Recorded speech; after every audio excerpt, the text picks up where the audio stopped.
So I'm a marketing guy for a living, and this topic of how do we communicate Plan Bay Area to the citizens is one that's extremely exciting to me. I'm glad you guys are thinking about this early.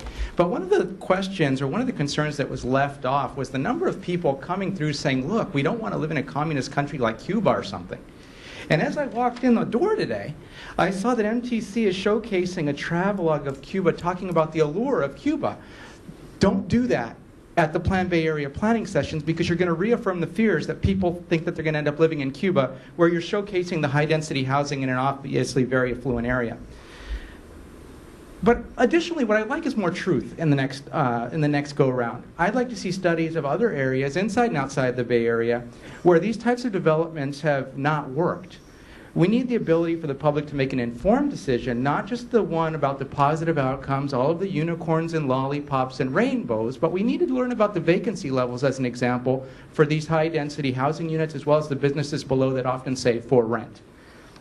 Additionally, we talked a lot about diversity in the first time, but it's only taken from an ethnic perspective. What wasn't addressed is the diversity of lifestyle choices that people make in the Bay Area. There's massive diversity when it comes to people having a desire to not only live in an urban center, but to live in a suburban area or even a rural area, and many of us who choose that lifestyle felt neglected by the plan. The other plan tended very much to glorify and glamorize the urbanism, and we felt as if we were being ignored completely.